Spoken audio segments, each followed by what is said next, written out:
possible for me to go to Phoenix and also to be here. In a Baptist church one day, I heard the minister tell a joke, and I'm going to try and paraphrase it. There's a pig and a chicken talking about providing breakfast for the parishioners in the church. And so the chicken, of course, lays the egg, and the pig is going to be the bacon or sausage or whatever. So at one point, the pig looked at the chicken. He says, "You're making a small contribution. For me, it's a total commitment." And that's what I feel and believe we need. It's a total commitment. That's what I saw in Phoenix from Unitarian Universalists standing on the side of love. I first heard of that Unitarian Universalist in '97, my first semester at Claremont School of Theology. Some of the students there were matriculating towards their Masters of Divinity. And I began to attend a small church in the next town over. I believe it was Mount Clair. I was raised by a fundamentalist minister and in a Republican household. Until I was 5, we were dirt poor, 9 of us living in 3 rooms, not 3 bedrooms, 3 rooms. When I turned 6, we became middle class overnight, moved to New Jersey, a 12-room house, and every year after 1962, my father brought a brand new Cadillac.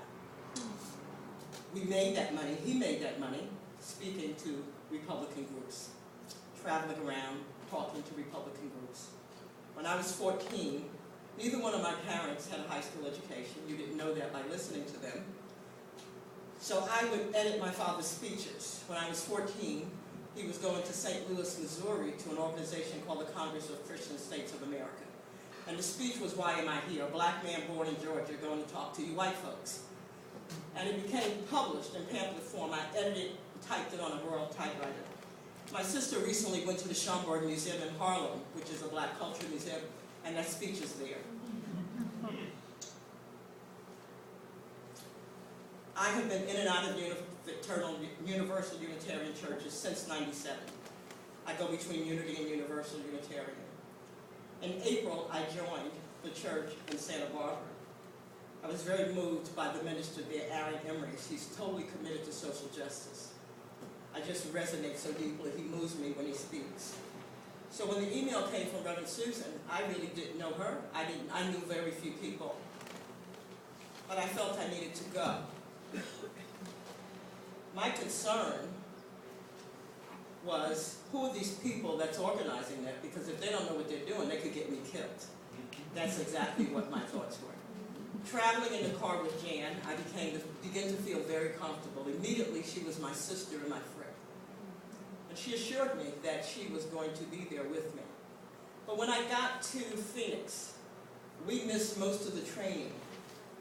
But there was a sense that the people doing this know what they're doing. There was also, for me, the acknowledgement that this could be dangerous. This is ABCD, the scenarios. We're not promising you anything except that we have some lawyers and we'll do what we can. But the choice was mine, and that was important to me. The choice was mine to make.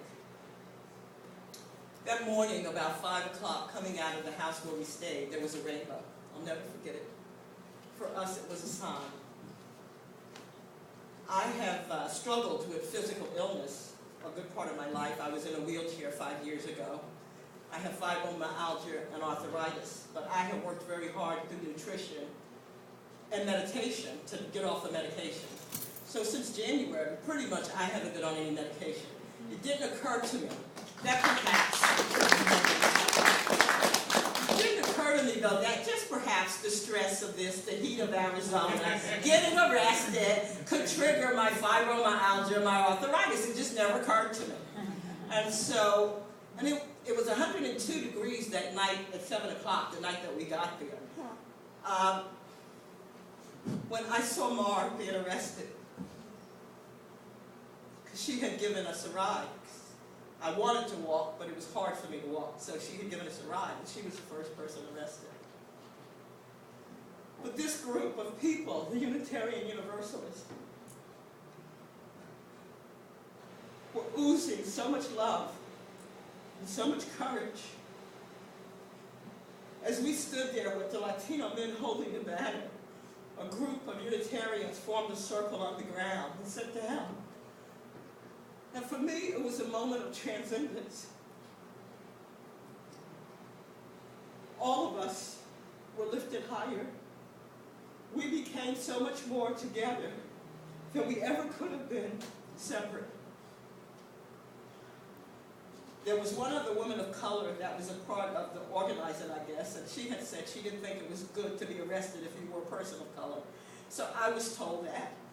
And in spite of that, I chose to be arrested. The firemen and the police gave me an option. They said, you know, you're sick, you could get out of this. They took me to a corner and took my blood pressure. And I had said, if my blood pressure is up, I'm not going to do it. If my blood pressure is fine, I'm going to be arrested. When they marched me out of the corner towards the van, there was this enormous screaming and yelling. And I turned around, and it was mostly Latino men yelling, thank you, we love you. And I reached my hand up like this and said, I love you too. Then the police realized I wasn't handcuffed, so decided.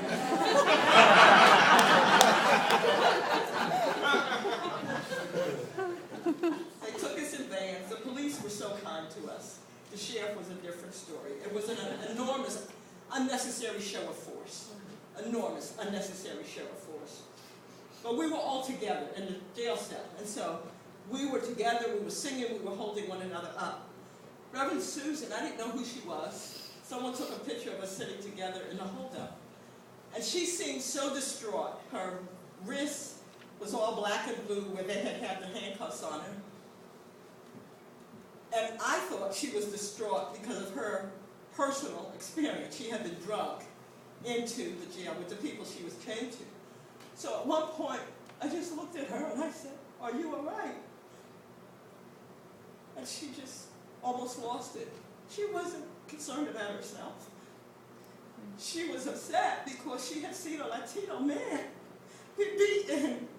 He was bleeding while he was yelling, I am not resisting, I am not resisting.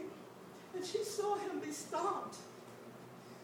She was upset because of us. She had called us there, and she felt such a burden for us. I couldn't believe such selflessness. She had no concern whatsoever about herself. And she has a small child. Peter Morales, who was the head of the UU Church, and I've been in church all my life, so I know the politics of church, and normally the head of anything don't go get arrested. He stood for the longest right across from us, holding the banner. And when he sat 2 rows for me, 2 seats for me, when we were being booked with handcuffs on, he said, I feel so honored to be a part of this church and under the leadership of this man. I was separated and placed in an isolated cell. Was not given medicine. And in the 16 hours I was by myself, I was in 26 hours, only one time did someone open the door and ask how I was. I would scream and yell for medication. I was in so much pain. And I was so cold. And being cold when you have fibromyalgia is much worse. 6 times during the night, I yelled and screamed. And they would each come to the door and open the thing and say, we'll see.